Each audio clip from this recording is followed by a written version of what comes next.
In just the last few hours, we've learned new details about the escape of an Alabama capital murder suspect on the run with the Lauderdale County Sheriff's deputy. Vicky White and Casey White walked out of the jail 1 week ago today. And this afternoon, deputies say that they've found the car that they got away in. Our WVTM 13's Bria Douglas is live this evening for us from Lauderdale County, right outside of the jail.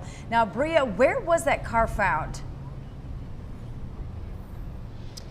Brittany and Ian, law enforcement in Williamson County, Tennessee, got a call from a tow truck company saying it had the car in its impound lot. Turns out it had been there since last Friday, the day of the escape. The Williamson County Sheriff's Office notified the Lauderdale County Sheriff's Office about the car last night. It had been partly spray painted and there was nothing inside. Authorities believe Casey and Vicky White had car trouble and left it on the side of the road only 4 hours after they left Alabama. Sheriff Singleton says if they hadn't had car trouble, they would have abandoned it somewhere it could blend in, like a packed parking lot. He explains how he thinks Vicky and Casey have been able to execute their plan. I think that her knowledge of corrections and her knowledge of the procedures that we use here in the Sheriff's Office on transport most definitely played to her advantage. I think this was a very well thought out plan. And coming up at 5 o'clock, I will explain why authorities believe it took so long for them to be notified of the car and how the delay now sets them back in their search.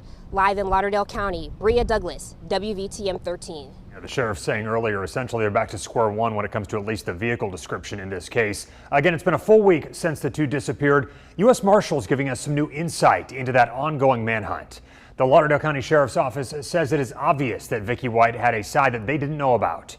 The commander of the U.S. Marshal Service for the region says that they're learning something new every day, leading them closer to the two. For example, yesterday they learned that Casey White has a tattoo of 2 eyeballs on the back of his head. And we've also learned that Vicky White used 2 aliases, April Davis and Renee Marie Maxwell, to buy the car now found abandoned in Tennessee. The only 2 aliases that we have, we're fairly confident that if you've used 2 aliases, there might be others that we don't know. Investigators say they have had several conversations with folks at businesses that sold White the car. Those folks are helping out. They have also been in contact with the U.S. Border Patrol. And this afternoon, Governor Kay Ivey's office announcing 2 $5,000 rewards now for information leading to law enforcement's arrest of Casey White and Vicky White. So 1 reward for each person. And this is in addition to $10,000 from the U.S. Marshals to find Casey White and $5,000 for Vicky White. So I want you to take a close look at these 2 right now. So this is who to be on the lookout for. U.S. Marshals say Casey White has several distinct tattoos. You're looking at some of those right here. That includes some that they say are connected to a state-based white supremacist prison gang. And authorities say Vicky White has blonde hair, but it may have been dyed darker, just like this image right here, and that could be what she looks like now that she is on the run. And also we've talked about the height difference here, big height difference between the 2. So Casey White, he is a staggering 6'9". Vicky White is 5'5". So you see those 2 silhouettes side by side. That's what they would look like, and that's compared to a standard door frame.